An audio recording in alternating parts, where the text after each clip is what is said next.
Nickel. Je suis Sarah, responsable RH au sein de la société Sensei depuis décembre 2020.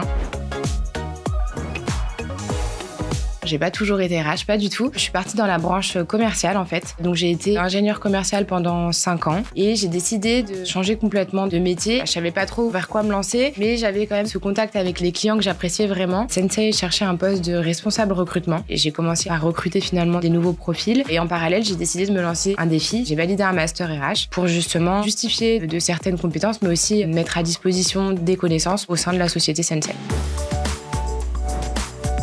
Dire que c'est facile, non, parce que franchement, ça l'est pas. Il y a beaucoup de droits sociaux, il y a un cadre légal à respecter. Dans une structure, en plus, je pense à Sensei, où on était 5 salariés, on est passé à 120 salariés. C'est plus du tout le même cadre légal, c'est plus du tout la même gestion. Le cadre légal, on sait très bien que ça évolue très vite. Tout ce qui est réglementation, etc. On l'apprend à un instant T, mais ça évolue tellement qu'il faut toujours se mettre à jour. Les données, il faut aller les chercher sur différents outils. Il faut les rentrer dans d'autres outils. Ça demande beaucoup d'organisation et beaucoup de rigueur. Alors, il n'y a pas de journée type. En général, quand j'ai besoin de me concentrer ou d'aller chercher des données importantes le matin, c'est hyper important pour moi parce que je suis au calme. Ensuite, je dirais qu'après, quand il commence à y avoir un petit peu de mouvement, il y a souvent des sujets avec le pôle commercial. Je suis très to-do list, moi. C'est sur mon agenda, donc chaque jour est très différent. Mais j'essaie quand même de m'organiser. De telle heure à telle heure, je vais avoir le suivi des formations de mes salariés. L'après-midi, je vais avoir un rendez-vous avec une consultante pour ce sujet formation. Chaque journée, pour moi, est organisée. Je sais ce que je vais faire en fonction de l'activité et de moi, ce que je me suis fixé comme objectif. Il y a aussi beaucoup d'imprévus. Donc j'essaye toujours de me laisser au moins un créneau sur lequel je vais gérer tout ce qui est imprévu.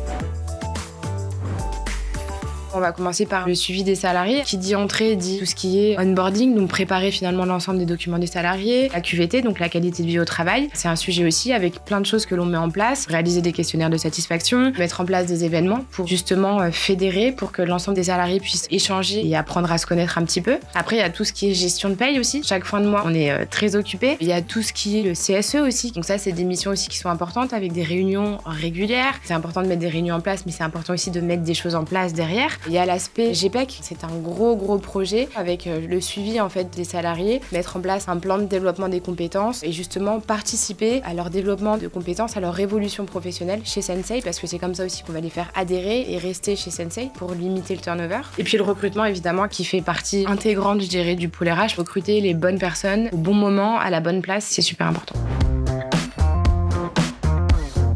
Aujourd'hui, j'ai 2 personnes avec moi. Donc, j'ai Manon, qui est assistante RH, en fait, qui va être plus sur la partie administrative, mais qui se forme aussi à d'autres missions. C'est vraiment mon bras droit, vraiment, parce qu'elle m'accompagne au quotidien sur toutes les missions que l'on a, donc tout ce qui est GPEC, QVT. Et après, j'ai Ryan, donc lui, il est chargé de recrutement. Il recrute les commerciaux. Mais l'idée, voilà, c'est de le faire monter un petit peu en compétence sur d'autres profils. L'idée, c'est vraiment de structurer, voilà, la partie recrutement, la partie RH administrative. Et moi, après, je chapeaute un petit peu ces 2 personnes. Un RH, il est impartial, il est juste et malgré le fait qu'il a cette obligation d'appliquer finalement la vision de la direction, il a aussi ce souci de prendre soin des salariés. D'être au milieu, c'est pas facile, mais c'est ce que j'aime aussi parce que je pense que j'arrive à trouver l'équilibre, ce qui fait que les salariés se sentent bien, que mes employeurs sont aussi satisfaits de mon travail et j'aime vraiment cet équilibre-là. J'aime bien aller chercher des informations, je suis très curieuse et je ne cesse d'apprendre de nouvelles choses au quotidien. Le jour où j'arrêterai d'apprendre, je quitterai mon poste, quoi. Et aujourd'hui, je suis en plein dedans et ça continue, quoi. Le fait d'être entre les deux, des fois c'est un peu compliqué justement. La position elle est pas facile. Des fois j'aimerais faire plus pour les salariés, mais je suis un peu bloquée et c'est là où ça peut être un peu frustrant pour moi. Il faut faire preuve de beaucoup d'empathie pour comprendre, mais il faut aussi savoir se détacher. Dès le moment où tu es trop impacté par la vie des salariés, parce que finalement, ils te parlent de leur intimité, très clairement, il faut que tu arrives à prendre cette hauteur pour que le soir, tu puisses dormir aussi tranquillement. C'est pas facile à faire, mais il faut savoir le faire. Il faut être quelqu'un de très positif aussi. Finalement, la RH, c'est elle qui va diffuser, finalement, tu vois. Elle a une image à renvoyer aux salariés.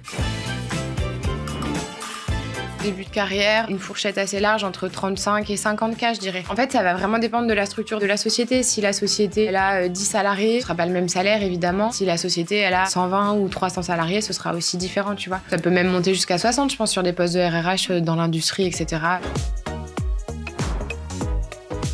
Si on est rigoureux, si on aime le cadre et qu'on aime les gens aussi, il faut y aller, il faut pas avoir de doute. Le métier, il s'apprend au quotidien, tu vois. Donc, si on a envie de le faire, il faut s'écouter et il faut foncer.